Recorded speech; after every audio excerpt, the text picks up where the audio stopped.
So should I hum the Doctor Who theme song? Ooh-wee! I I was gonna ask if we hum the theme song, is it a copyright claim? I I don't think so, I especially if th I'm just making a really loud, annoying version of it. just completely off key. You sound like sick whales. All right, welcome everyone to a Ugh, very special episode of We're Not Helpful, a podcast about books recommendations, our thoughts and opinions. I'm Eloise, and joining me today is it's is Brayton. only It's me. Brayton. But I wasn't sure if you were pausing for dramatic effect or pausing to let me jump in. Well, we never know how we're doing it. No, Julian is not with us today, and that's because Julian is useless and hasn't watched Yep, Doctor Who yet. that is 100% correct. Yes. So this is actually a bit of a different episode. It's not one of our main episodes, and mostly Nope. because we're not talking about books today. We are going to nerd out and discuss the recent season of Doctor Who that has just aired, season one. Technically, it is now being. That's a lie. No, what Russell T Davis has specifically said that this season is now going to be referred to as season one again. So He can say that all he wants. We he's all the know it's show season, director. what is He's it, the season showrunner. 14? Then again, technically, if we're including classic Doctor Who, we're what, season 40 something or I'd 30 say something? 49 Yeah. if you include old Who, but this is new Who. Mm. So technically season 14 of new Who and season So, one of new Who. new Who. New, new. Okay. New. If New, you're a new. fan of Doctor Who, you would understand that joke. Well, what are we going to talk about? We're All going right, to well, yeah. gush about Ncuti Gatwa and how amazing he is and how Yes. lovely he is and how handsome he is and how If great he is. if he is going to listen to this episode, which I know he does, he's a huge fan of the show. I apologize for mispronouncing his name several different ways throughout this episode. Well, Because I know it's there yes, is because a I video going around apparently of the fact that he has said that his name is Ncuti Gatwa and that you pronounce it Shooty for many, mm, many years. And then he said apparently at the age of 26, his mother tells him, no, you're supposed to pronounce it Nashuti. He gets Ncuti, very yes. angry in this video. So I think either all is fine on how people wish to pronounce it because it's Nashuti. not our fault. It's not his fault. No, and if he was saying it wrong for 28 years of his life, I think we can be forgiven. Yes, true. Well, Mm. so All right, where so are we going to start, Brayton? let's start because I think you are a much bigger fan of Doctor Who than I am. Like I am a fan. I'm gonna say yes. For Yes, those of you absolutely. watching online and can see the video of us, you can see my tiny little TARDIS pin I've got on as celebration. Little Woo! trans right TARDIS pin. Yay, trans rights. Yay. Yay, Pride Month. Happy Woo! Pride Month. To all those who celebrate, which should be everyone. Yes. To all Um, who don't, this probably isn't the podcast for you. yeah, there's other ones out there. Anyway, so in all honesty, I've watched right through. I started with the Christopher Eccleston when it Mm-hmm. reboot is not the right word, but like the continuation, because it is a continuation of the classic Doctor Who stories. It is. So I came in at the revival. That's the word I'm looking for. With Christopher Eccleston, watched right through all the way, and I've seen probably about half of the Jodie Whittaker era. I And like dropped I many a dropped fan out. gave up. Yes. I dropped out right when I can't remember any of the companions' names, which is not a good sign. And there were too many companions. 3 is way too many to have. Arguably so, I think, especially because I don't know, they didn't really take much time to really focus on any of them at any one point. Like you No. got Graham, you got Graham's grandson. Right. Yeah. So I stopped watching after Graham and his grandson left. Yeah. And Well, it there wasn't much came after that. It was the no, but flux. it came back in the next season. And I saw it came out and just wasn't interested. Look, I'll give the flux this. It had some very interesting standalone episodes, which I think would have been very good had it not been for COVID. Because Mhm. what happened was that time, budget, people having the ability to be with each other put a lot of constraints on that particular season. And Chris Chibnall was forced to rewrite that season as sort of like an overarching story special that span 6 episodes. And in my opinion, it did not stick the landing. And if you knew me 2 years ago, you would have seen me rant very loudly about how nothing was resolved in that story arc. And very briefly, like the whole point about the flux is that something is causing the universe to be slowly destroyed, and the Doctor doesn't solve it, and nobody at the end seems to care or mind that the most of the universe is destroyed. Like Mm. the Cybermen and the Daleks get involved, and she basically causes yet another genocide against both of them. How many But genocides are we up to now? well, admittedly, that is the Doctor's MO. And let Causing me rephrase quickly. genocide. How many genocides of the Dalek and Cybermen are we up to now? Oh, at least 5. Pretty sure. But it was the way that it ended where everyone, like the companions, like that we had Dan, who was a new companion, and Yaz, and they were all like in awe of the Doctor because she saved the day, but we're all like the viewers were left behind going, "But did she?" Mm. And then you find out in all of the 360th anniversary specials with David Tennant, as David Tennant returned, hooray! That the flux was in fact not solved, and that half the universe was destroyed, and in fact remained destroyed. And he at least has some kind of conscience about it. Mm. Yes. So if you haven't, and I've said this to you previously, if you haven't seen the flux, then there really is no point to seeing it, because everything that you need to know in context for this new season with Ncuti Gatwa is that it is explained in 2 sentences in The Giggle, which is the third of the 60th Mm. anniversary specials. So that's my opinion. I don't think you need to have seen what happened in that 6-episode arc at all to really properly understand what's going on And I moving forward think into the maybe new. it's my own opinion, or I saw Russell T Davies in an interview somewhere. He said by naming it season 1, it's essentially saying you can start here. Yeah, I'd agree with that. And it's exactly the same kind of revival the way we started with Christopher Eccleston. Mm. It still refers to the past, Yeah. but in a way that it gives you all of the information that you need to know. You could 100% start even from the first episode, which is the Christmas episode, Church on Ruby Road, Yeah. and not have to have seen even the 360th anniversary specials or anything that happens before that. My Although personal you should opinion, totally watch the 360th anniversary specials. you should. I was about to say, my personal opinion, Yes. watch the 3 specials, but also go back and start with Christopher Eccleston in 2005 and watch all the way through. Look, even commit yourself to watching Jodie Whittaker's era, If even you're a though completionist, if you're at a least for completionist, New Who. yeah, at least watch all of the episodes through once, except Orphan 55. Don't watch that episode. Voted #1 worst episode of Doctor Who of all You time. you could It's probably also awful. skip, what's it called? Destroy the Moon or something? What's it called from the Capaldi Kill the era? Moon. Yeah, Kill the Kill the Moon. Peter Moon. Capaldi. Skip There that one as also well. Oh skip my that god. one. Yeah. Yes. Skip and 42, which is also, funnily enough, another Chris Chibnall episode from the Which one's David Tennant era. 42? Oh, it's the stupid one with the sun and I don't know, the sun's infecting people and everyone's walking around saying burn for me or something. I can't remember. I can't even remember it. It is a Martha Oh, Jones companion episode. Love and Monsters as well. You can skip that Oh, one. no, I'll fight you on that one. No, I'm That sorry. one is a very silly, cute, ridiculous episode. It was written by It, children. It was literally written and by it children. shows it was written by children. I know, but that's a fun, stupid episode.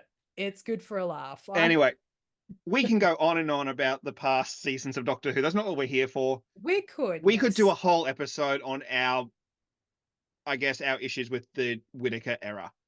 Yes, that would be a whole, like, completely different And you podcast know what? set. If this episode gets some traction and gets some good feedback, maybe we'll do it. If people want to hear that, let us know. Yep. Um, but I will say this: Jodie Whittaker was a good doctor.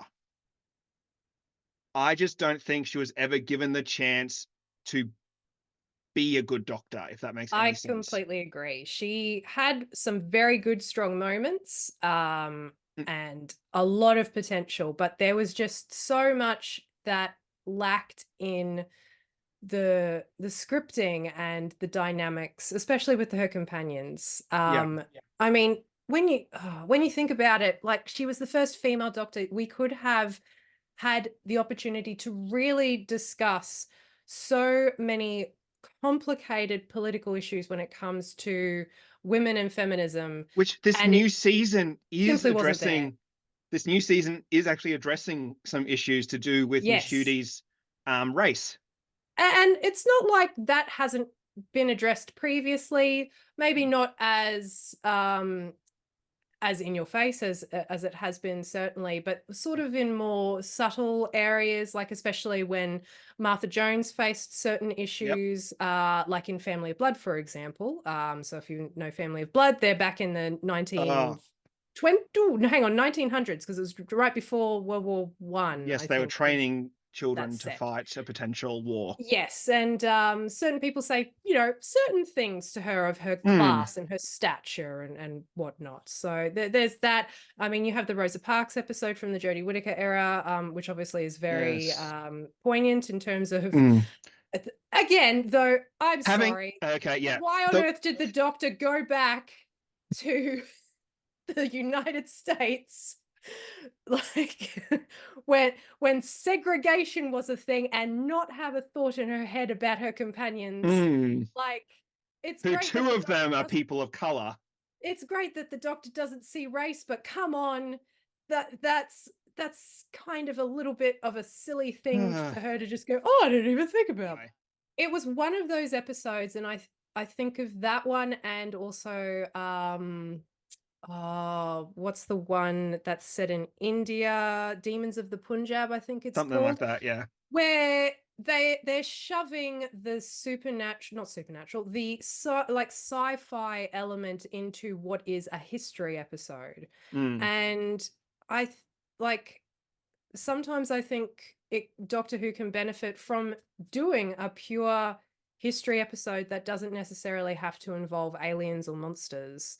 yep. Um, and that was actually the whole point about Doctor Who Mm, way back when it first began, is that they would have science fiction episodes and then they would have historical episodes. It didn't last very long in yeah. terms of trying to keep that separated. But I mean, there was, like, for example, back in the William Hartnell era, there was the whole Rome serial that involved Nero and Mm. Rome burning and all of that. And I I don't. will say, if you want a modern example of that very concept, there is an episode of Torchwood, if Mm, anyone remembers that show, where there are people disappearing from a countryside near a small village, I think, or a farmhouse, and they go in expecting yes. aliens and stuff. But no, it's just No, it's just crazy people. hillbillies.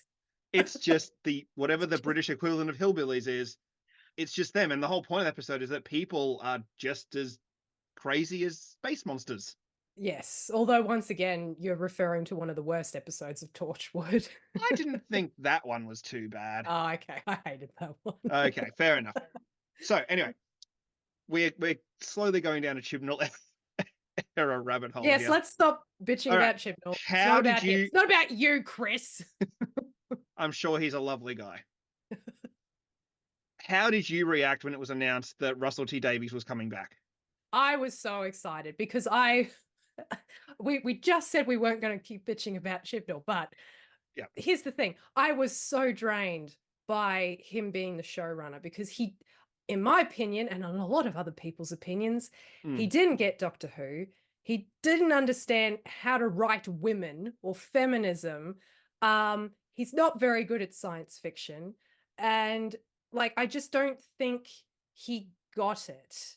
It just really seemed, there was so many episodes that where the script just seemed so unpolished. It was like he wrote it in a fever dream at 5 to 9 in the morning and then chucked it on someone's desk at the BBC and went, here we go, here's what the episode is going to be. And no one stopped him. So at the end of his era, when it was announced that Russell T Davies is going to come back, then yes, it was the feeling of elation, because famously Russell T Davies, brought back Doctor Who to begin with back in 2005. And oh my God, I cannot believe that is 20 years next year. It What? really is. Yeah, I know. When people say, oh, I grew up watching David Tennant as the Doctor, and I'm all like, what are you talking about? He was the Doctor 5 years ago. And then I remember how the passage of time works. And I'm like, oh, no. Okay. That's a long time. Did you know David Tennant was coming back when that last episode of The Flux aired? No. That was a shock to you? A secret. When Jodie Whittaker regenerated into David Tennant, you were expecting. Say spoilers, by the way. If anyone hasn't gone back and watched, we are going to be fully spoiling. Everything is spoiled. Everything from the new season of Doctor Who. Yes, from 2005 onwards. Yes, if you haven't seen the 15th Doctor's episodes, go watch them, then come back. Yes. We did know, sorry, I lie. We did know David Tennant was going to be involved at that point. We did know. Okay. We did not know that Jodie Whittaker would regenerate into David Tennant. That was a surprise. We were all expecting, okay, so it'd be Ncuti Gatwa would be the Doctor at the end when she regenerated. So when it was David Tennant, that was very much a, oh my God, what are they doing? Thing. We had all assumed a lot of different theories. It's like, oh, it's going to be the it'll just be Doctor from previously and it's a time jump thing, or it's the Doctor, the Meta-Crisis Doctor in the alternate universe maybe coming over, and that's how they're going to explain it. But the fact that it was literally Jodie Whittaker regenerated back into David Tennant, that was a massive surprise. And as soon as that happened, I thought to myself, this is going to be good. Yeah. So there was, I'm putting my conspiracy theory hat on here. Okay. Do you think they brought him back due to the negative reaction? Absolutely. Yep. Okay. 100%. You don't think it was a story decision Russell T Davies made? You think it was, we need to bring people back, and David Tennant has consistently been the most popular of the new era? Absolutely. I think it was an absolute audience grab to get our attention back. And you know what? And also it worked for me. It totally worked. Oh, yeah. I also think that they wanted to do it in such a way to not jump from one controversial casting to another controversial casting. And because that's the world we live in, unfortunately, where a woman and a person of color can't be the Doctor for whatever reason. It's very sad we have to have those conversations. Yes. So I think it was a very strategic move on their behalf to try and get interest back from people who might have been wavering away from the show for stupid reasons.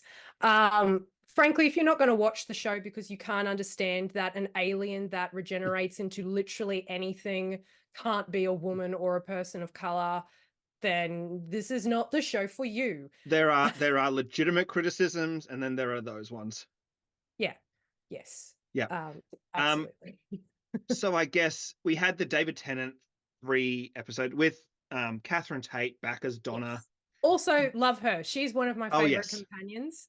Mainly because she's the only companion, really, who didn't have any kind of romanticized relationship with the Doctor. You had Rose in love with the Doctor. They end up together with the Meta-Crisis Doctor in another universe. You have Martha Jones, who's completely in love with the Doctor, but it's unrequited love.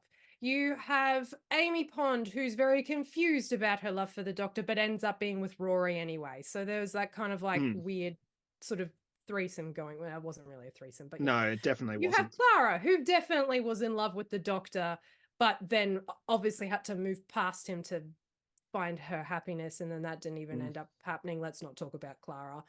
Bob then Billy? legitimately Was it what? Billy? Billy?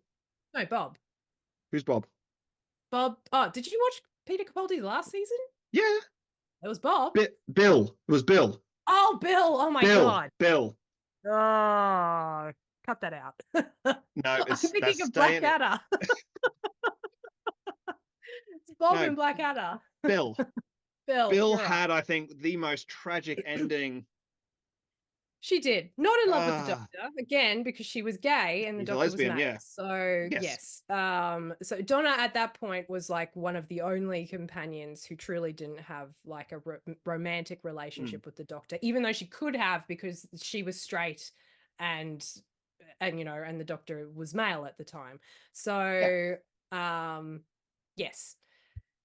That's why I love Donna, because they really are just mates. And Yeah. if you see Catherine Tate and David Tennant behave together in real life, they're exactly like that. They're I just know mates. they are very good friends in real life. Yes. If you have not been able to find, or if you've never seen their stage production of Much Ado About Nothing, where they play Benedict and Beatrice, please locate that on YouTube immediately. It is so funny and so good. Yeah. All right. So should we talk about the giggle? Because Okay. the first two David Tennant ones were very standard Doctor Who episodes when you really look Yes. at it. The giggle Oh, is I don't know. Wild Bill Yonder was not a standard Doctor Who episode. That was a it proper horror episode, which they it had was a never done it before. was a Doctor Who episode.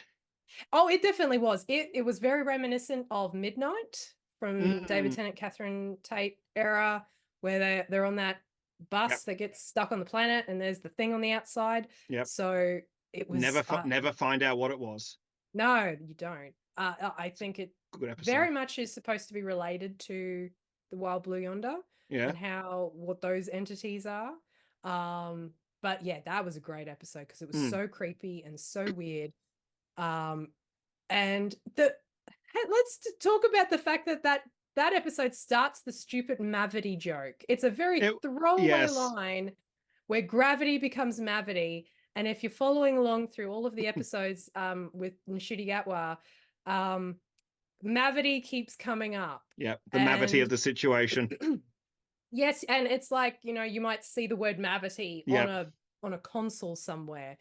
Very, very silly, I think, that they keep referring to that, and then it's just a throwaway gag. Like Yeah. there was a lot of theories thinking, oh, what does this mean? And no, it's just Now, nothing. It's Russell T Davies being however, annoying. that same scene also set up Susan Twist.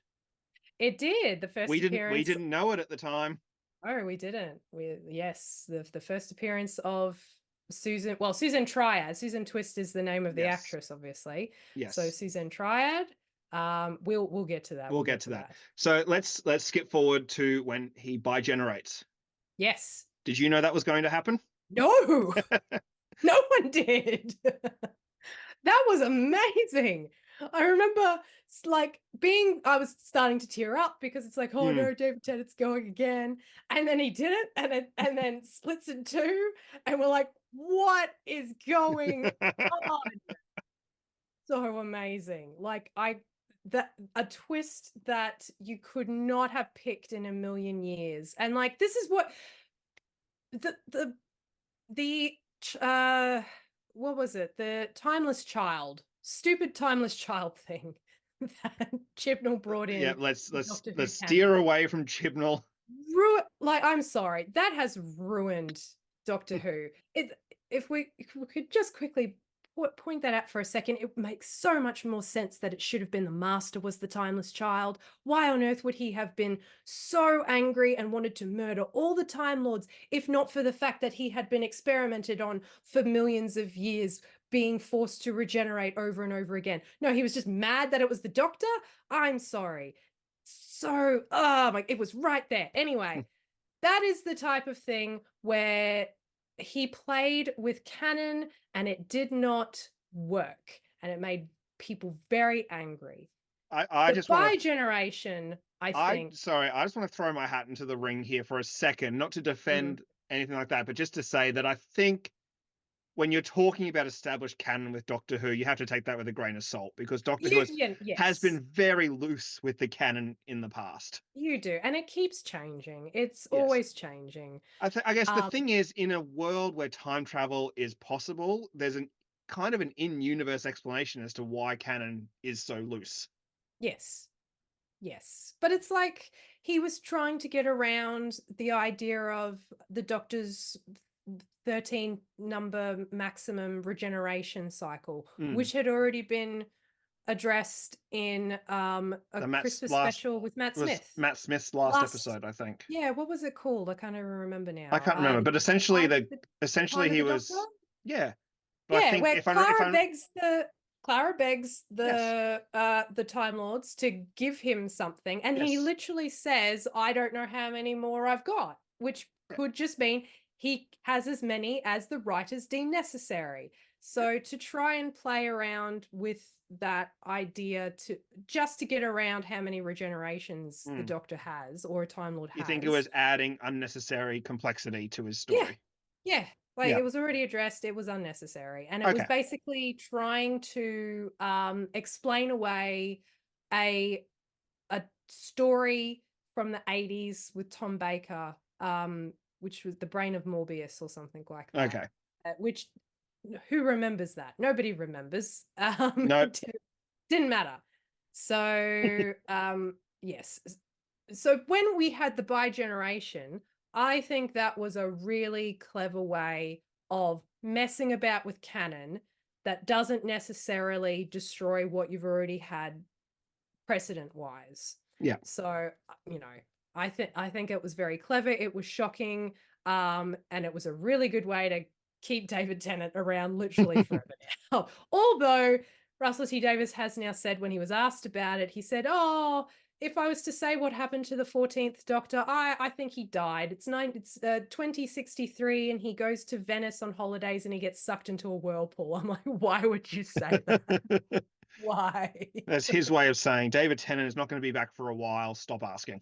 Well, and David Tennant has also said he is not going to come back as the Doctor now. And I think he knows that his time is now past because of Yeah. the fact that if they want to bring him back, it will be for the reasons of, hey, look, it's David Tennant. Yes. Which isn't a bad thing in my opinion. No, But of course not. I think the story needs to move forward past David Tennant Yep, now. it does. So should we go through? So we've got Ncuti now. Do you want to go through each episode maybe and just have a quick chat Yes. about our All thoughts on right. each one? Excellent idea. So we'll start with the church on Ruby Road, which obviously Yes. includes goblins. Goblin Goblins. song. I heard Amazing. I saw someone on TikTok say that Goblin song was really cringy and he had a hard time getting through it. Hard disagree. Yeah, he's wrong. Yeah, yeah. Objectively wrong. I think it's just peak Doctor Who being ridiculous. That Yes. there's a bunch of goblins and they're singing a song about eating babies. Hmm. Look, maybe it's my nostalgia talking here, but one of my favorite ever films is, of course, Jim Henson's The Labyrinth with David Bowie, Yep. who, if you're a female of a certain age, as I am, your sexual awakening was David Bowie in The Labyrinth. So, If you're a male of a certain age, same thing. yeah, true, very true. It's So, the women want to be with him and men want to be him yes. or be with him. No judgment. Be him and with him and both. Yeah, So perfect. I didn't have a problem with singing goblins on a No, ship. uh, It definitely was great to establish Ncuti as the Doctor. yep, You get to see him in a kilt. He's dancing up a storm in a disco. Like 5 stars. 5 stars out of the bat.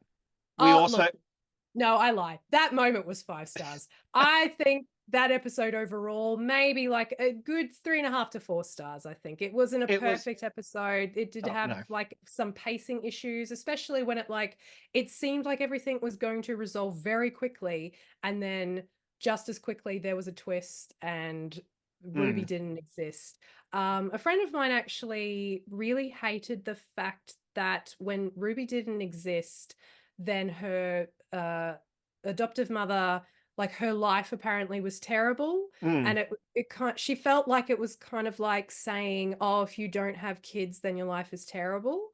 I personally don't agree that that's what that was No, saying. it's I think it I was more that because Ruby wasn't in her life was yes. terrible. Not Ruby that because she didn't have kids, her life was No, terrible. it's because she didn't have Ruby. Ruby was obviously a very positive influence on her life. Yeah, like there was something about Ruby that was very special.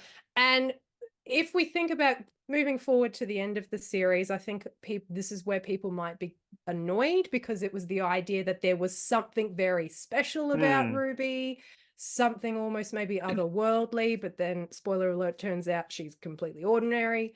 Yes, I have some So thoughts about that whole thing, but we'll get to that when yeah. we get to the So season final. overall, like if that was where they were starting with, I can understand how that didn't perhaps resolve itself properly. But I can understand the thoughts that if you're looking at it that way, it might make you feel like it was having a dig at people who don't have kids. See, So that didn't even cross my mind, that idea. yeah, I think because we have kids, we probably didn't see it that way. Yeah, So or is it people reading into things that may or may not be there, like that's true. But over also it's Doctor overthinking Who. You things? could absolutely read into things that are Mm. absolutely not there, or completely miss things that are absolutely there, which we'll talk Yes. about when we get to Dot and Bubble, If you follow any of the online discourse and conversations about Doctor Who, the theories that abound about what is actually happening are Yep. just wild. Yes, I followed a few people's wild theories on Tumblr as we were going through the series, and Yep. none of them panned out at all, and they were all completely outrageous. There was So, still quite a few thinking the Master was coming back, and I'm like, oh yeah. please don't. The Master has been done to death at this point. Every time a Let's mysterious woman turns up, immediately, it's the Rani. It's not the Rani. It's never the Rani. it's It's not going to be the it's Rani. it's I'm sorry Mephisto. to disappoint. It's not Mephisto. All right, so Oh, I want to lead into this. So we're I think we're both agreed. Church and Ruby Road, very solid start. An yes. introduction to the new Doctor and his companion, Ruby Sunday. Yes. Who also so strong out of the bat. I She is like absolutely, 18 years old when they filmed that. yeah, 18 or Like, 19. my goodness. Millie Gibson, so Oh, great. wow. Yes. Well done. Um, Capturing hearts and minds. yes. So someone online said this, and I think it's very true when comparing to the next episode, that Doctor Who is one of those shows where it can be the best piece of dramatic television you've seen all year, and then the next week it's the absolute worst piece of television you've ever seen all year, Yes. and we're getting into Space Babies. Yeah. Look, Space Babies was fine. It That was was more like fine. that was a 3-star episode. It was very much a Doctor Who episode in that it was a very silly concept, whilst at the same time, definitely pushing a very poignant message about certain things. And it's like, Yep. oh, it's all well and good that a planet wants to force babies to be born, but then have nothing to do with the like Mm, taking care of them once they are. Gee, I'm so glad that we don't face any of that kind of thing at all in this real world. yes. Ha ha ha ha It was ha. very on the nose. Yeah. In my mind, it was much more not about the Doctor. It was more about this is the companion's first step into the universe, Yes, and she gets and covered in it's snot for it. yes, it's the episode where the companion gets to realize what they got themselves into, Yes. and that's it was more an episode for Ruby than it was for the Doctor. It was, it was. Mm, I wasn't a fan of them constantly pushing space babies. Like every time someone said babies and then the mm, doctor corrected himself and said space babies, I thought, yeah, okay, that's enough. We don't yeah, need to keep we get it, pushing we get that. it. But yeah, we get that joke. It's fine. Yeah, So yeah, look, I don't really have much thoughts on Space Babies. Again, probably because it was so many weeks ago. I haven't really but thought it's a about it. very it is what it is episode. There's nothing really. Yes. We talked about there's that very they made that message very clear, obviously about reproductive rights. Yes. But apart from that, it was a fun, silly episode. Yes, very fun, very silly. If And I'm gonna again, starting to sprinkle in the fact that Susan Twist is turning up, and it was definitely one of those blink and you miss it moments, because it wasn't until the next episode that I suddenly thought to mm, myself, hang on a second, I've seen that woman before. it wasn't until I think episode 3 when I saw a post on the internet of someone going, "Hey, have you noticed the same actress is in every Mm, episode so far?" so well done to the eagle-eyed people. Mm, So um, episode 2, The yep. Devil's Cord. I Ooh. know I know you loved is it Jinx? Is that So Jinx Monsoon is the name of the actor who, or actress. How would you describe a I was gonna ask how do you refer to someone when they are in drag? yeah, Do you so use like Jinx she Monsoon is that pronouns? person's drag persona, but I don't really know much about them in real life. I know that were they from RuPaul's Drag Race, or I a have different drag race honestly have show? no idea. I'm not really into those shows, so No. I apologize for not really knowing If the someone out there can enlighten us as yeah. to how do you refer to a person when they are in drag? I I'm think assuming it is if they are in drag as a persona, it is whatever it's the pronouns of that persona will be. In this case, it would yeah. potentially be I'm she. pretty sure that I read that Jinx Monsoon is she her pronouns Yep. when she is Jinx Monsoon, but the character of the maestro was they them pronouns in All the right. episode of that All show. right. I think we should stick to they them. They them's So it well, because we're pretty referring to maestro unoffensive. anyway. So the We're character referring of to an interdimensional god. I yes, don't think the gender is that character of important to them. the maestro, the god of music. I loved this character. Hands Yes. down, I'm sorry. It is Maestro is now my favorite Doctor Who villain. Yep. Loved them so much. I did have a friend say that they thought that the Maestro actually started too high, like they started on Yeah. an 11 and then had nowhere to go.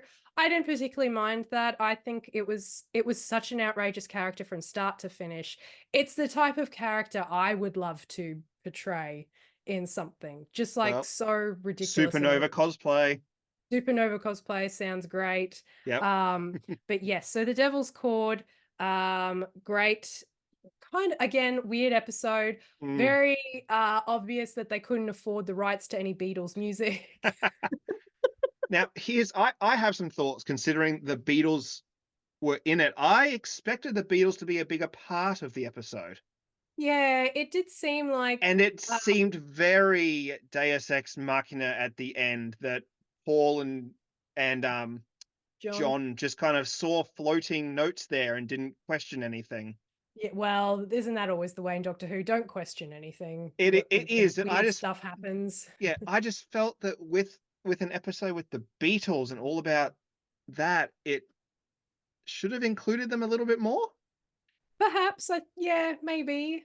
Like I can understand why they didn't really do that, because it was more about the Doctor and Ruby trying to Yeah. figure things out, and I don't think they cast great people in those roles. Actually, they looked But see, nothing like the Beatles.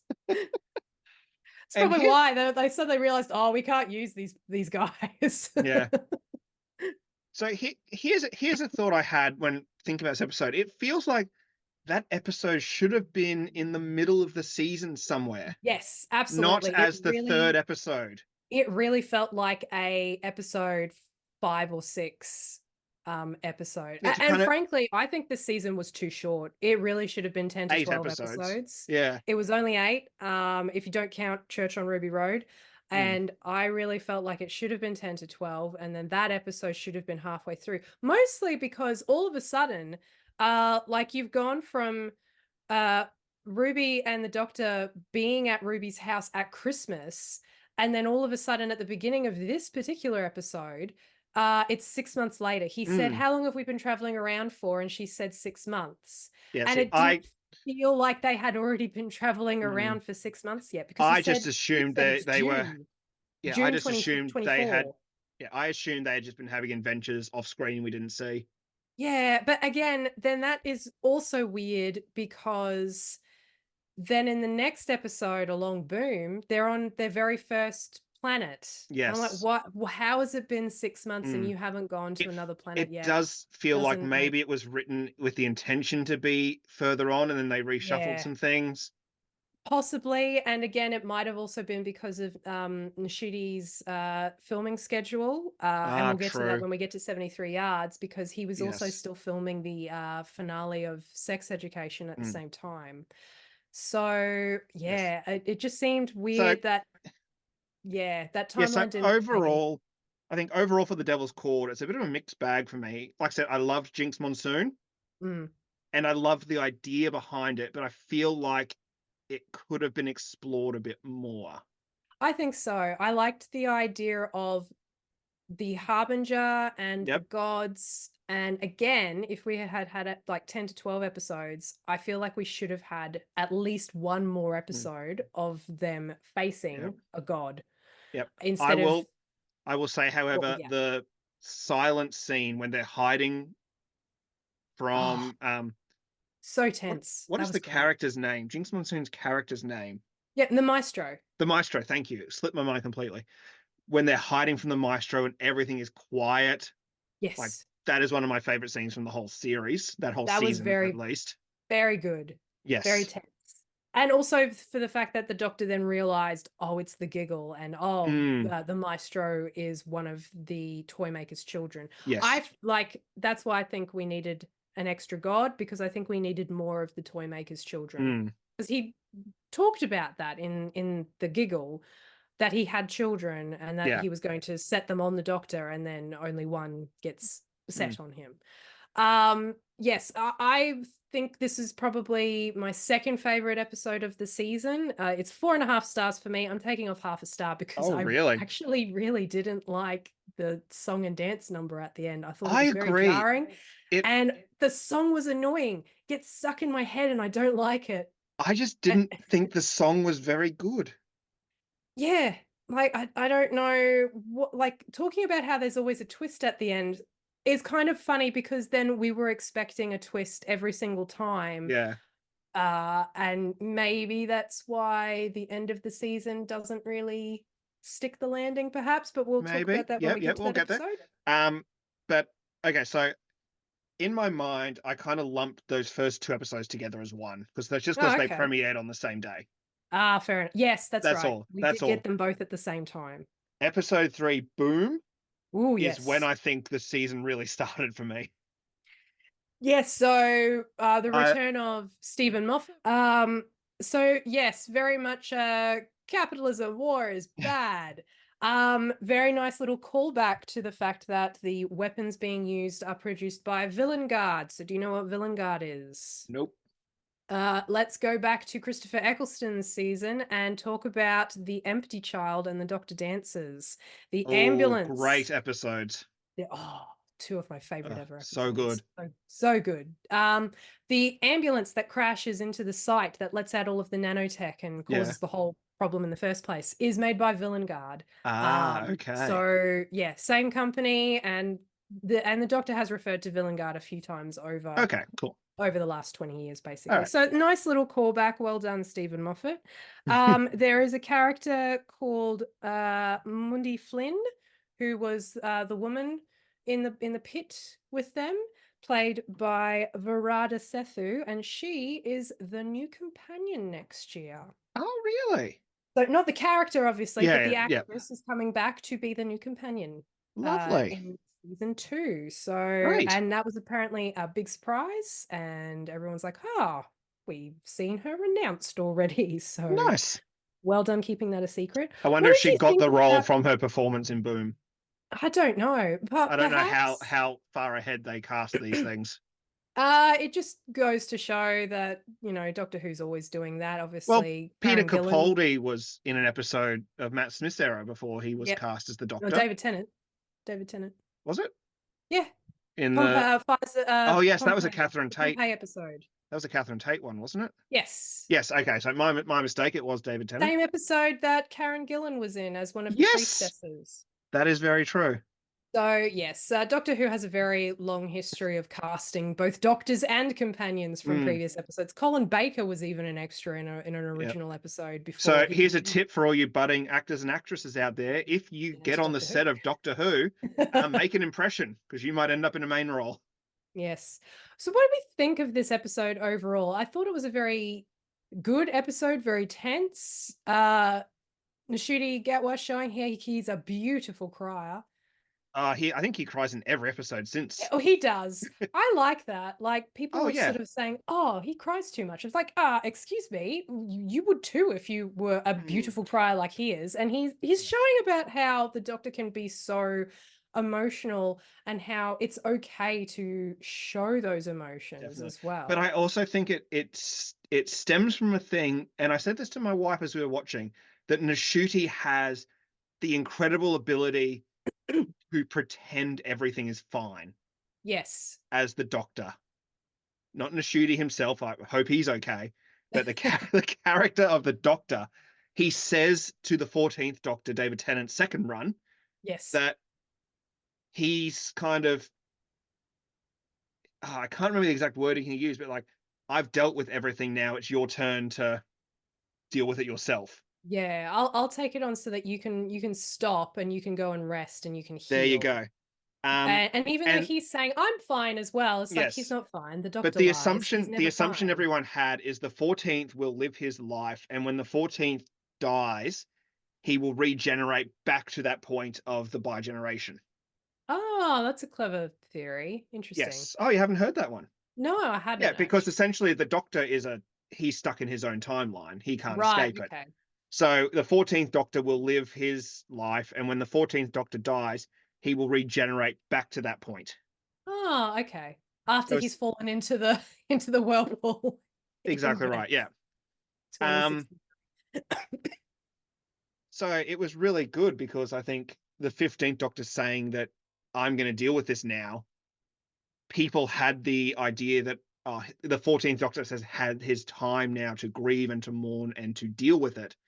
So the 15th Doctor is coming in fresh, but he's getting his own trauma now, a lot of his own Yes. trauma. So much And, trauma. but also, I think in those moments, you see that you haven't dealt with this at all. You were like almost just comforting an old friend and saying, hey, we're okay, when really Yeah. you're not. And I think Nashuti plays that so well of that I'm fine, but you are clearly not okay. Yes. Definitely. And he I think this is where we get that first glimpse of it in this particular episode as Yeah. well, where it's like, okay, not everything is going to Mm, be good. no. But yes, another um 3.5 stars for me, that particular episode. Uh, I didn't like the very quick romance between what were their names? So let me, sorry, bring back the episode back up on my phone. all right. Let Between me. Mundi and Canterbury James, I think were the two characters. It was like you only have so much time to show things in a 45-minute episode, and it was not a lot or enough, I think, for these two budding romances for us to care, really. Well, I Which guess I know that's kind in of hypocritical when we get to the episode of Rogue, and maybe I'll put a stop in that. I don't know. I just didn't feel it with these two particular characters. Like I just didn't. I thought it was too quick. see, but in my mind, we're not seeing the history that they have. No, and that's the problem is that you really don't get enough time to show that history, or that like that budding romance, that slow burn between them, Mm. which it clearly was. But in the We end, I don't know, I still felt like I didn't really care, and it was a very quick death um for James. But I guess that's what makes it shocking, for the fact that you had all of this time to try and admit your feelings to someone, you wasted it, and then yeah. you're on war ground and boom, he's gone. Mm. So yes, I hated the girl. Sorry, I hated the child. She was just annoying. Like, thank you. See, Boom for me was a good 4 stars because Okay. it was the, and I always say this, that every Doctor needs their Doctor moment. He definitely had it in this episode, I This think. is He's had it in a few of the episodes this season, but I think it was he's had quite a definitely few, and I've had this conversation with you that mm, Jodie never got her doctor moment. no, she kind of approached it on a Mm. few occasions, but never quite got there. And Like, if for anyone out there, what I mean by a doctor moment is think back to the end of Family of Blood in the David mm, Tennant era. Think of Good Man Goes to War in Matt mhm. Smith's era. Those type of Colonel things. Runaway. Oh, I love the Colonel Yes, Runaway speech. yes, those type of things where the doctor is he is like the nicest guy and will treat you well, but you cross him or her, I should say, you cross them, and they will destroy your entire planet without blinking. Yes, that moment definitely comes back in Rogue, but we'll talk about that when we Yep, get to that episode. absolutely. Uh, So let's move on to 73 73 yards. yards. I Ugh, loved this episode. I'm really? sorry. I hated I it. Oh my loved it. God. No, I loved it. We are at such opposites about this Love episode. 73 yards. You talk about how much you loved it first, and then I will pull it to pieces. No, you will not be able to. No, I think I could. Okay, okay. Um, I understand why Ncuti wasn't in there because he was filming the last season of Sex Education. So this was a very Dr. Light episode, which we have had in the past. Famously, Blink, one of the best episodes of the whole show, is very Dr. Light, Mm, which I think back then was done for budgetary reasons to kind of I, save money. I don't remember. Yeah, It I'm was fairly certain they had an episode like that each season to save money on paying actors, so they could put that money towards the finale. fair enough. Um, no, I loved it. I love episodes that have that kind of mystery that even at the end is still not fully explained. And I think how it all came together at the end when it turned out that the old woman was Ruby the whole time. I didn't mind that that was the twist, but I didn't understand why it was the twist. So, like, so here are all the things that I don't like about Yep. this episode. Why were all of the people in the pub being such assholes when she was clearly really afraid about something and they're all like, fuck you, English, essentially? Have you never been to a small country town where they're all bored out of their brains I don't and know. there's a new person to come in to mess with? I will say I loved the old woman in the pub. I want her to have her own spin-off episode, spin-off series, just being sarcastic to people. Yep. I love her. I can't even remember what her name is. Why why did the circle make the doctor disappear when he stepped on it?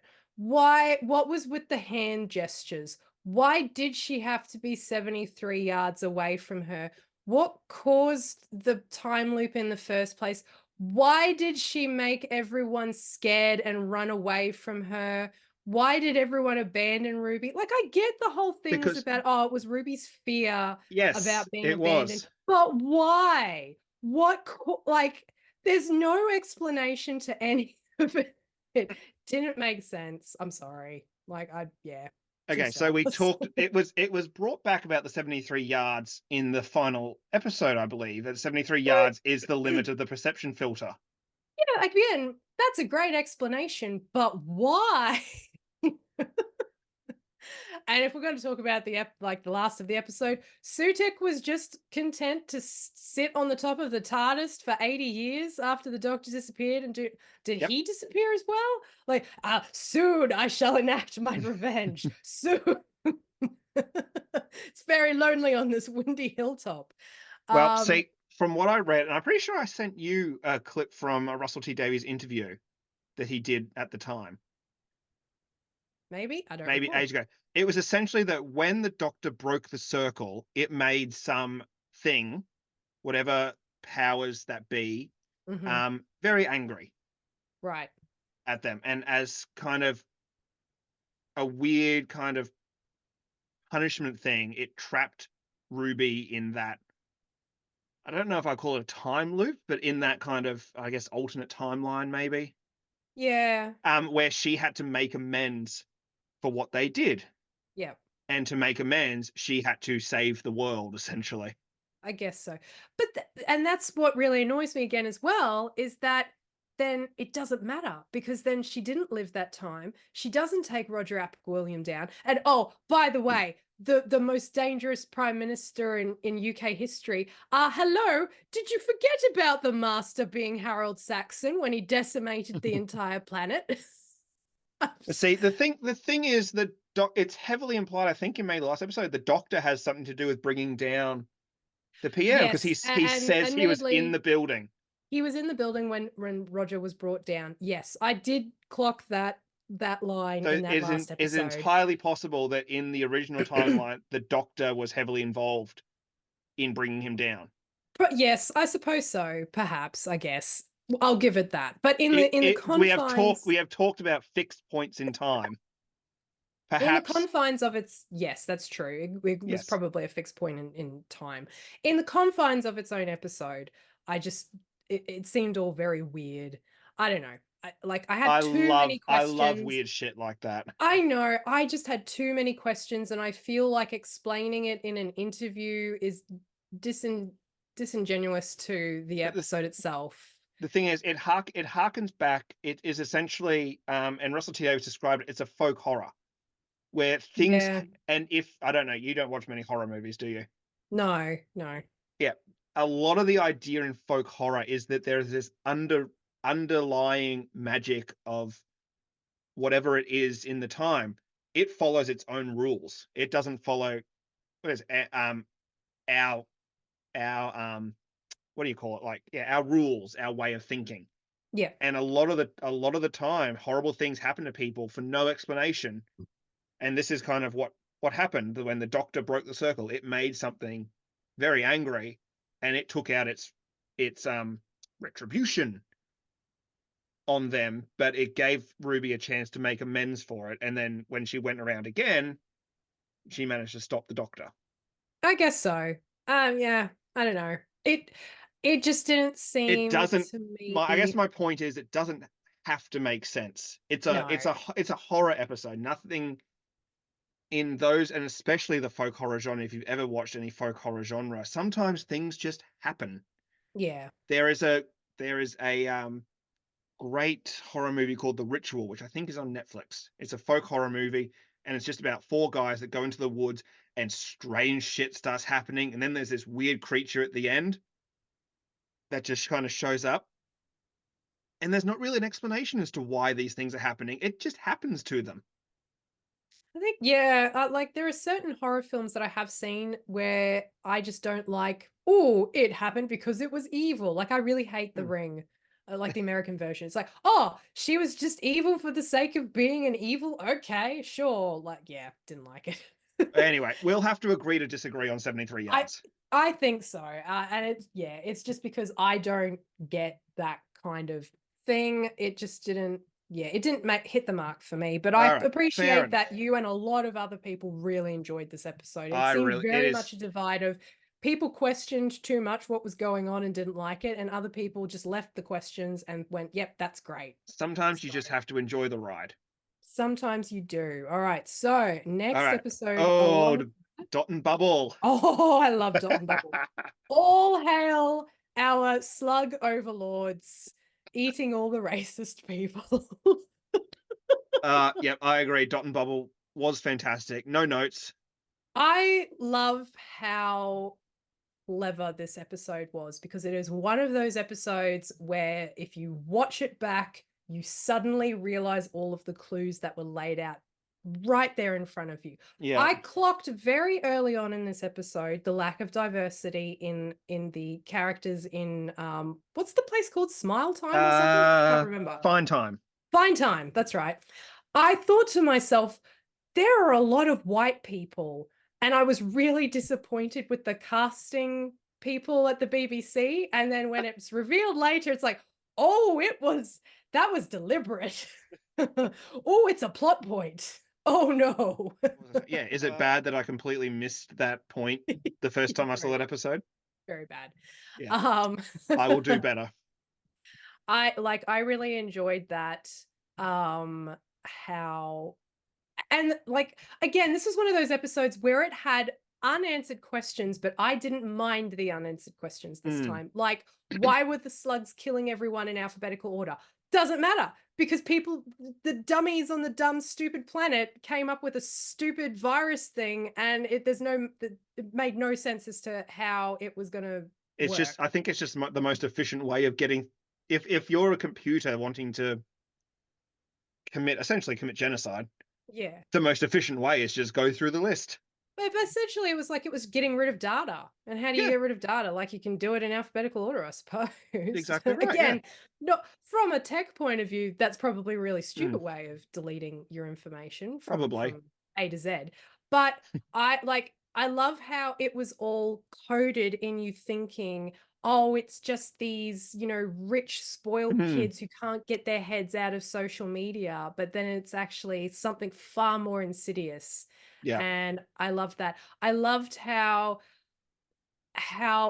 this was really truly the first time the Doctor had faced racism in this manner, because it was against him. And he has faced racism in the past. Like, Mm, we talked about the Rosa Parks episode. yep, There's a episode of Peter Capaldi with Bill, where someone is really racist to Bill, and then Peter Capaldi punches the guy because he's so outraged. yep. Great. But this is the Mm, first time that the Doctor couldn't do anything because of how he was being perceived, yeah. and how, like, utterly uh, um, fruitless such a thing was, for people to be like, yeah, we don't need your help. Um, but I I will say, I kind of, I how to put this, like what they did and what they thought was horrible, but at the same time, like it's not their fault. That's the culture they were raised in, Yeah, I and guess it's hard so, to. but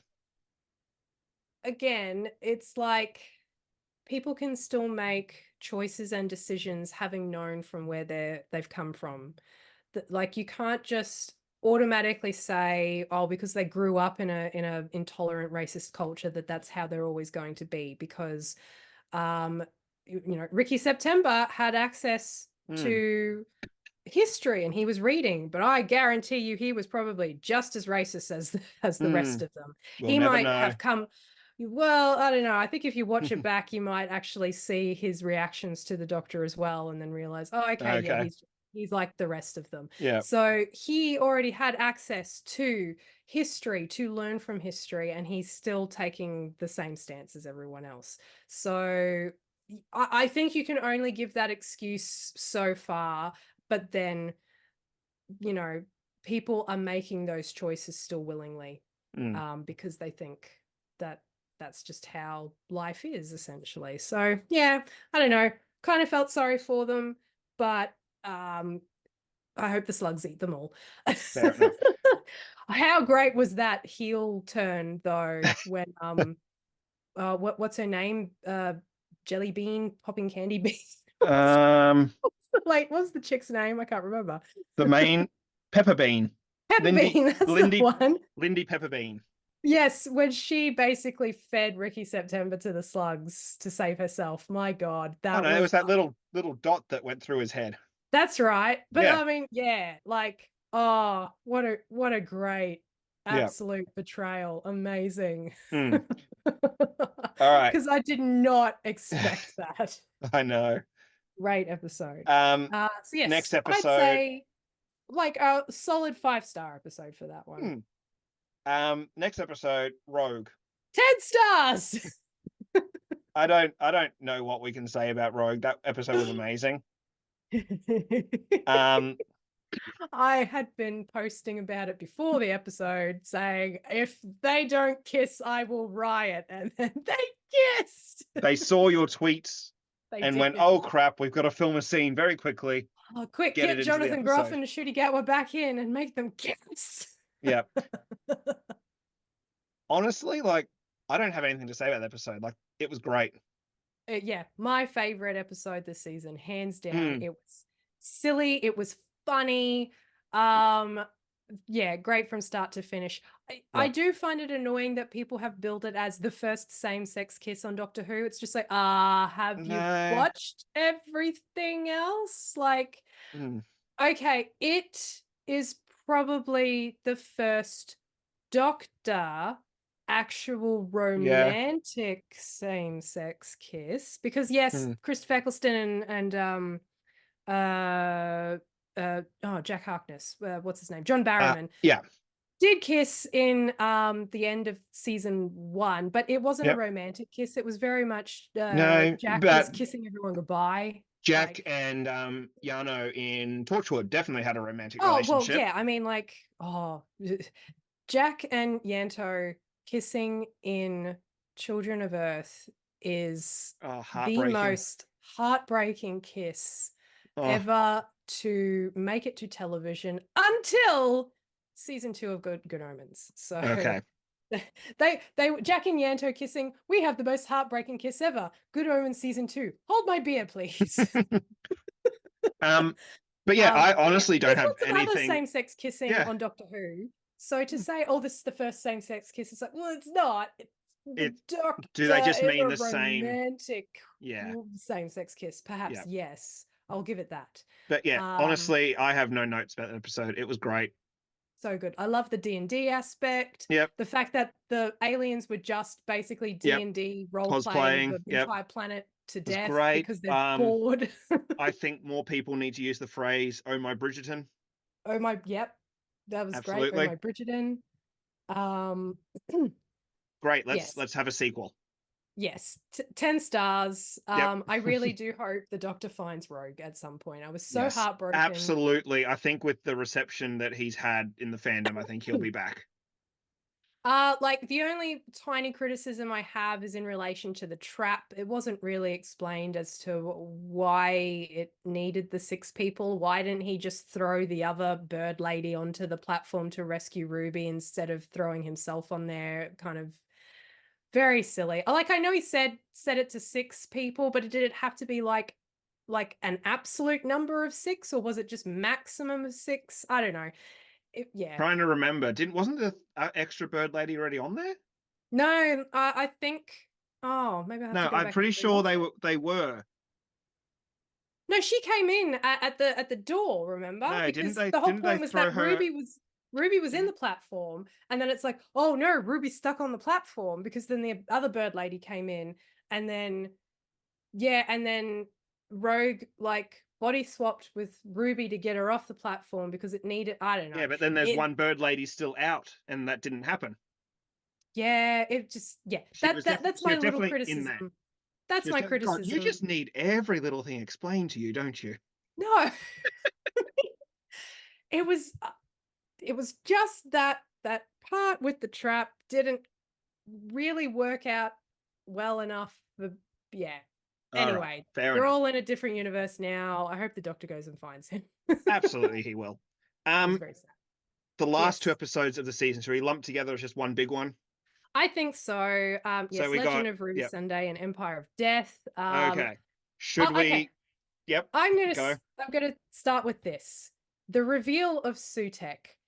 I now know how people felt when they watched the Star Trek Into Darkness and Benedict Cumberbatch said, I am Khan. And people who saw that hadn't seen the original series and Mm. didn't know who Khan was. I now know how you feel. I Because will. I will say though. Sutek gets revealed and I'm like, who? Yep. Who's that guy? But probably the last 5 minutes leading up to that reveal were some of the most tense moments on any Doctor Who episode. And The then it was like I'm on the edge of my seat. Like, who's it going to be? Who's it going to be? I am It's Sutek. I Sutek. don't know Oh, who that is, but I okay, don't know let's who that let's is. do it. Let's do it. Right, okay. I don't know who that is, but I'm here for it. The And then I had to go onto Doctor Who Wikipedia and find out who Sutek was. Yes, and like I know the Pyramids of Mars serial. I just haven't like I've either not watched it or it's been so long since I watched it that I don't remember anything about it. I do Hmm. just remember that it's Tom Baker and Elizabeth Sladen who Hmm. plays Sarah Jane. Um, and yeah, it's a very, very famous serial Hmm. from back in the day, like one of the most popular and very widely known because apparently it was the very first to come to VHS when you could get Oh, Doctor Who really? on VHS. So I think that's why it's so wildly known by Yeah. people of a certain generation because it was the fact that, oh, look, you can get Doctor Who on video now. So that's the one everyone So watched. yes, I I think my problem with the last 2 episodes as well is that I really need to go back and rewatch them Mm, because I couldn't really hear a lot of the dialogue. There was a okay. lot of noise and incidental music happening in the background, and for whatever reason, our, like, audio settings on our TV aren't Okay. great sometimes, so I really can't pick up the dialogue half the Okay. time. I didn't have any trouble with it. So That's good. my Um, my thing is, and we mentioned it earlier on, um, the reveal of Ruby Sunday and her mother. I look, It I I like okay, let me get my thought out. you get your thought out Yes, yes, yes. first. Sorry. I like the idea of what they were going for, but at the same time, Ruby throughout the whole season, especially with her snowing randomly when Mm, she gets emotional, she was kind of built up to be something, and this was built up to be something. yes. And then it was revealed that no, she was just an ordinary person, which I love the idea of that, but this the whole season it was built up to be something, and then it kind of wasn't. Yeah. I And was it understand ever that. explained why she makes it snow? No. No. Okay. I think that there are a lot of theories out there in terms of the perhaps it was the perception filter, because Yep. the perception filter is 73 yards, Yep. and that maybe it was the TARDIS was doing things to protect Ruby and her identity by doing things that were out of the ordinary. But again, I don't think the finale stuck the landing really on providing us a cohesive conclusion that was satisfactory with what was Mm. going on. On the one hand, yes, I do love that she was ordinary and that her mother was ordinary and that they, Yep. like, ordinary people are the most important people in the Yep. universe kind of Absolutely. thing. But the fact that she had been built up over this entire season by things referencing her, saying there's something about her, Mm. she's special, there's something, like the maestro says there's something wrong with that creature, Yes. they refer to Ruby. Um so the fact that it turned out to be completely benign, I don't know. Um And also the fact that Ruby's mum was so dramatically pointing behind the doctor, and then it turns out she was just pointing Yeah. at the street I sign. I don't know about you, but if like I ever dropped my child off at a church, I wouldn't turn around and dramatically point at a sign to name them. Yeah, especially when it's like, was anyone even there? Or like, did she see the doctor? I just don't Yeah. understand that. Here's Did here's the she? thing. Here's the thing. Hmm. We see her do that in the memory window. Okay, so the time window, which runs on memories. Yep. And who is the most dramatic person that we know? The doctor, who is probably remembering something, but in a really dramatic fashion.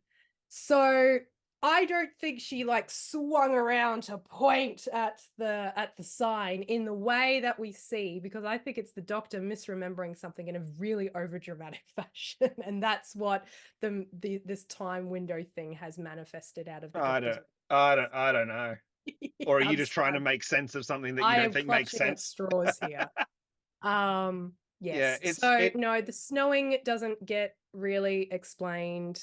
Um, yeah, there's a lot of things that don't really get Yeah. I explained. think the stuff with Sutek and how it ended, I was fine with. It was just the stuff with Ruby. It kind of felt like an afterthought. Like they got to the end of the script and went, "Oh crap, we haven't explained Ruby. Mm. Just going to chuck this in." But also, she is coming back for season 2, I at did. least in part. Yes, I did see that. So maybe we haven't seen the end of her and the Yes, because explanations, perhaps. I think I said to you that because they filmed seasons 1 and 2 back to back, it's like, is this going to be like an overarching, like when we get Yeah. both seasons, this is going to tell an overarching story of something. And maybe we will get something like that. So, yeah, I really liked how there was the twist in terms of who Susan Triad was, because Yes. we all thought we were so clever that it was Mm. going to be Susan, as in the doctor's granddaughter, and then it turns out she wasn't that at all. She was a But harbinger Susan or is an 100. acolyte. Yeah. Susan is 100% coming back. They've mentioned her so many times this season. Well, I don't know. Is she, or was that all just purely there so that we would be looking in one direction and not seeing the other? So I love Maybe. that line. It's the wrong anagram. That is Yeah. the most benign line to turn out to be so important. It's like, oh, it's the wrong anagram. It's like, ah. I will say my favorite part of the whole 2 episodes is when can't remember the thing before it, but the Doctor and Ruby are in the TARDIS, and he says like, "Now I have to become a monster," and Mm, just that walk between leaving Ruby and going to confront Sutex, like, oh, this is like the Doctor moment. yes. This is Oh, I this is forgot the to mention the moment. Doctor moment in Rogue when we were just discussing it. So it Oh was yeah.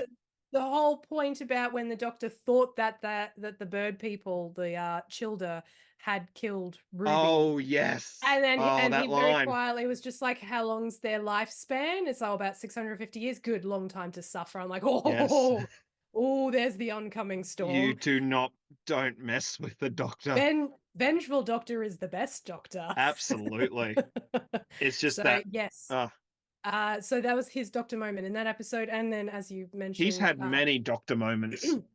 the Doctor moment in the last episode when Yep. he has to basically kill Sutek.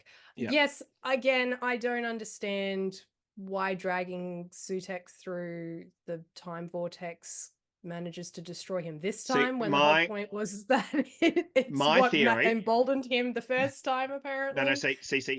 Here's my theory of that is that the time Okay. vortex itself is a very unstable uh thing, whatever it is. But the TARDIS has the field around it that protects it. So Yeah. him actually holding onto the TARDIS puts him within that protective space. Okay, yeah, fair enough, Kind of fair like enough. how with and Jack Harkness held onto the TARDIS. Yes. He died, yes, Oh, but maybe it was more than 73 yards away from the TARDIS, so it's yes. outside the perception filter Yes, area. that is my head canon. That if you're actually gripping on and holding onto the TARDIS, like Jack Harkness, he's a human. Human couldn't Mm. survive that. He's just immortal. But he's special because he's immortal. Yeah, but Sutek, being a god or whatever he is obviously a lot tougher and is able to survive by clutching on. But being away and just being in the raw energy of the time vortex is still enough to destroy him. Yes. That's my head canon anyway, and Yeah. I think it makes sense. That's a good decent headcanon. I like that. It's a good way Hmm. to explain it. Um, Here's another thing about the way that the finale was set out that I think Russell T Davies has he has marveled himself, I'm going to say. So, Yep. the problem with the Marvel universe now is that when you have a standalone movie with a particular character and things go to shit, and all you can think about in the back of your head is, where are all the other Avengers? Why are they not here helping? Yep. I think Russell T Davies has kind of done the same thing now, in the terms of the fact that David Tennant is now still out there and Yep. was referred to, really, in the first half of the season Yep. two-part finale, when the Doctor said to Rose, who turns up and is completely superfluous, like, what Yep. on earth was she's a child. What is she doing working for UNIT?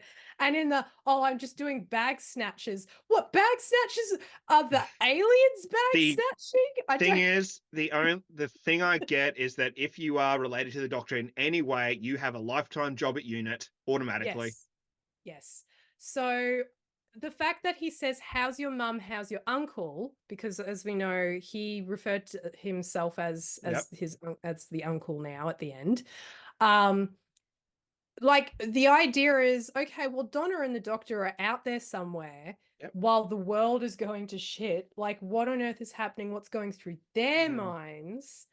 And yeah, that's my problem, is Well, that he's got okay. his own TARDIS. Yep. So is there a duplicate Sutek on the other TARDIS? Here's the thing. Okay, so when something like that happens, a wizard did it. A wizard did it. Pitch I meeting don't have back a good I because don't the have a good script ex says so. yeah, I don't have a good explanation, but I think it's just in this case it doesn't matter. Yes. It's not important. No, I know, but it's one of those things where at the back of my mind I'm like, Oh yeah. what's he doing? Is he freaking out? Is he trying to do something? Or did he get dusted? Well, I'm assuming he got dusted like everyone Yeah. else. Everyone got dusted. Yeah. And that kind of makes me think about, well, Clara and me are out there in the universe in their own TARDIS Mm, somewhere. And me is technically supposed to be indestructible. So did yeah. she get dusted as well? And how does she feel I when she think gets all brought these back to life questions again? I think all these questions will not have answers. No, they won't, because it's just me questioning things. Again, Okay. it's like Okay. Marvel, where you're like, okay, why didn't Ant-Man just shrink himself down? No, okay, we're not going Okay, there. here's my question though. Okay. Did bringing life back to the universe undo the flux? I asked you that question in our Yes, chats. asking you I now. said that. What do you Yes, think? I personally think it did, because the doctor was talking about planets that Yep. had died, and then he was saying about how the planets, like, he didn't say it specifically. My personal headcanon, I think undoing death fixed the flux. Yep. I think it brought the universe back. I'm You, hoping you know, maybe what? you know what I was waiting for when all the planets were reappearing? I was waiting for him to mention Skaro and have some sort of comment of like, oh, we could have done without that one. Yes, I Final think it rating did. for Legend of Ruby Sunday and Empire of Death. Oh, that's hard. Like, I think the first episode was a 4-star episode, and Yep, I'd agree. I don't particularly think the finale lived up to expectations. I'd say 3-star. I would also agree with that too. So average So, it out, like, 3.5 out of all of it. I wasn't disappointed, but I wasn't blown away with it. I felt like, I don't Mm, know, could have been better. We haven't even really touched on like Ruby and Mel's involvement. I loved Mel, actually, how she was turned yeah, into an acolyte. That was pretty cool. Well that done, was. Bonnie Langford, Yep. for getting And to look, act like a I think we villain. could go on for hours. I'm just aware that time is rapidly running out. Oh gosh, yes, okay. We've talked about a lot. Final thing that I Mhm. want to discuss. Who is Mrs. Flood? Oh, who the hell is Mrs. Flood? My God, I was so angry that that didn't get resolved.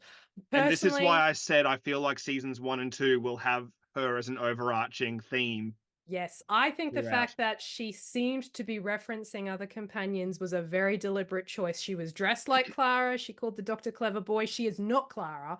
I reckon she is another one of the gods from the pantheon. I did send you the theory. I was reading online. The theory is that she is the god of stories and I like storytelling, that theory. which is Yes. why she was narrating scenes in that last episode. Yeah, why So she keeps she is, speaking directly to the camera. yes, she is telling the story of the Doctor, and Yes. she knows how it's going. Whether she is like some sort of impartial observer or whether she can manipulate people's storylines is yet to be Yes. seen. If it turns out that she is the god of stories, but Yes. I think that's a pretty cool theory to kind of chew on for the time being. I like that too. I'm looking forward to seeing her again. I'm pretty sure we will see her again, hopefully in the Christmas special. And that is when, pardon me, that is when we will be next seeing the Doctor, is at Christmas time for the Christmas Yep, special. That's so far away. I'm very it sad. is. It's almost July. We don't have long to wait. Ah, that's true. All right, I think we should wrap it up there for now. Excellent. You got your Doctor Who fix. I have got my Doctor Who fix, and All right, I guess yeah. to summarize it, after the rocky era of the Chibnalls, is Doctor Who back? Doctor Who is definitely back. Doctor Who's back. You heard it here, not first, but you've heard it here at least. Well, thank you very much, everyone, for Yep. joining us on our rambling evening about Doctor Who that had nothing to do If with books. it doesn't, we're branching out. We're expanding our content. This is the tangent episodes. Yeah, sure. Why not? The alternate timelines. Oh, Oh, that's alternate a good one timeline. actually. Excellent. If you did enjoy it and want us to do more, I mean, we're both watching through House of the Dragon at the moment, so we can easily ramble about House of the Dragon season 1 and 2 for a while. We could. Oh, everything not good happens. All the bad Yeah. things. You start off in a bad place and then it just gets worse. It gets worse. How does it keep getting worse? I mean, but it's so good. At least the first 2 episodes were so good. Yes. Ah, He's anyway, hoping that they continue. yep. So we got a lot. We got House of the Dragon, then Rings of Power season 2 is after that. That's a whole another episode where I get to yell about things. Tom Bombadil's in season 2. I have my opinions. Wait till you see him. Fine. All right, All but yeah, right, thank you very much, yeah. everyone. Um, Don't forget to reach out on the Facebook, in our Instagram, yeah. or email us at nothelpfulpod@gmail.com. Right. Share episodes with your friends if you enjoy it and know other people that might. Please share with your friends, family. I'm stealing this from another podcast I listened to, but they said if you share this podcast with one other person and they share it with one other person, eventually everyone on Earth would have heard the show. So just one person, Eventually. that's all you need to do. Or just one person. Force them to listen to it. Force Just them. tackle Or them down and shove headphones in their ears and hold them until they listen to the end. No, or don't do that. just I don't advocate for that. just steal their phone and just subscribe to the show on whatever podcast app they're using. They don't need to know you did it. Just Yeah, that's a great subscribe. idea. Yeah. Yes. All right. Good night, everybody. We will see you next time, or you'll hear us next time. Yeah, whenever I've lost track of days. I don't know when the next episode's out. But anyway, bye everyone. Bye-bye.